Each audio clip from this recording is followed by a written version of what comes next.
Nous avons organisé ce trimestre géométrie et statistique en sciences des données à l'Institut Henri Poincaré pour mettre en lumière les interactions importantes qu'il existe actuellement entre statistique, probabilité, géométrie et topologie dans le domaine de la science des données. Nous souhaitons ainsi permettre à plusieurs communautés de se rencontrer, d'échanger et surtout pour que de jeunes chercheuses, chercheurs, étudiantes, étudiants puissent identifier ces thématiques par nature transverse.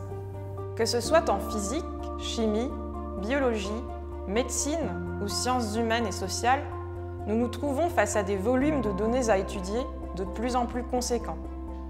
Résultats d'enquêtes, valeurs mesurées, relevés d'expériences, les données sont omniprésentes et elles peuvent prendre des formes très variées. Les données se présentent le plus souvent sous la forme de tableaux de valeurs, où chaque ligne correspond à un individu, qui peut être aussi bien une personne qu'un objet inanimé, et chaque colonne décrit une caractéristique de cet individu, qu'on appelle variable en sciences des données. Le nombre de variables dont on dispose pour chaque individu est appelé dimension de l'espace des données. Dans de nombreux domaines d'application, nous sommes amenés à traiter des données en grande dimension. Ça signifie que le nombre de variables est grand par rapport au nombre d'individus étudiés. Les variables permettent de représenter graphiquement chaque individu par un point, dont les coordonnées sont les valeurs prises par les variables. Quand on peut visualiser le nuage de points ainsi obtenu, on s'aperçoit parfois que les points ne remplissent pas tout l'espace, mais sont distribués sur une forme de plus petite dimension. Bien que les données puissent se trouver a priori dans un espace de grande dimension, les informations pertinentes qu'elles contiennent correspondent très souvent à des structures géométriques de dimension moindre. Le but de l'inférence en grande dimension, qui est un sujet important en statistique depuis les années 90, est de détecter des structures géométriques de basse dimension dans les données. La connaissance de ces structures, qui nécessitent de développer des approches faisant appel à la géométrie et à la topologie, permet non seulement d'améliorer les performances de nombreuses procédures, mais aussi de réduire les coûts de calcul. L'analyse topologique des données a réellement émergé il y a une vingtaine d'années et constitue maintenant une direction de recherche bien identifiée au carrefour de la statistique, la géométrie et la topologie. C'est un domaine récent, mais dont on peut trouver les fondements dans les travaux de Morse. Partant d'un nuage de points, on souhaite construire des descripteurs de la géométrie et de la topologie sous-jacente. Et cette approche est en fait pertinente pour l'analyse de données et l'apprentissage statistique. Ces méthodes présentent plusieurs avantages. Elles sont invariantes par changement de coordonnées, elles sont robustes aux faibles perturbations, mais elles permettent aussi de représenter les données de manière compacte, multi-échelle et quantitative. Au lieu d'apprendre la structure non linéaire des données, une approche complémentaire consiste à utiliser des espaces géométriques non linéaires bien connus comme modèle pour nos données. Par exemple, les données géographiques peuvent être représentées par des points sur une sphère. Et on peut penser à d'autres domaines d'application comme l'imagerie médicale ou l'analyse de forme.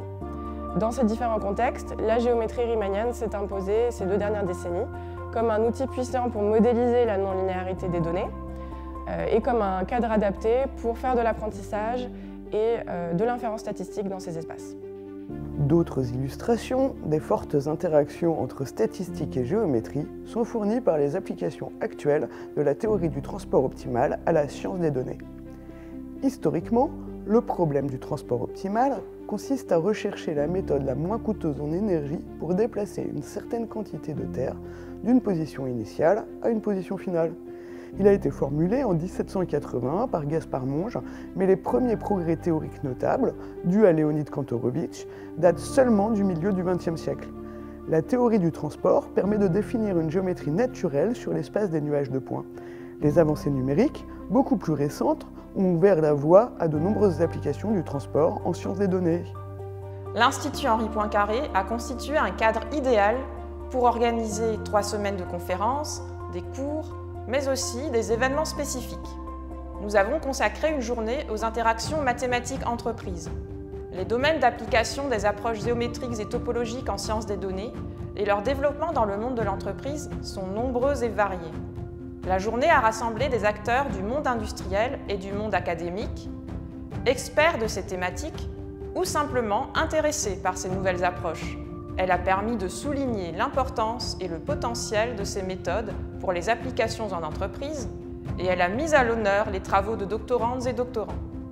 Pour pouvoir appliquer les méthodes développées, il est important de disposer d'algorithmes efficaces.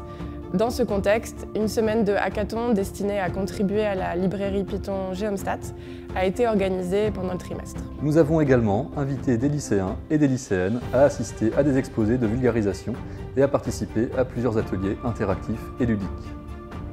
Devant l'afflux croissant de données provenant de domaines variés, accentué par l'accès aux données publiques, la multiplication des capteurs, le perfectionnement et l'accélération des techniques d'acquisition, il est indispensable de continuer à développer et à améliorer des outils afin d'en extraire l'information pertinente. Couplé à la modélisation statistique, géométrie et topologie jouent un rôle crucial dans l'élaboration de méthodologies appropriées en sciences des données, supportées par des garanties théoriques et performantes en pratique.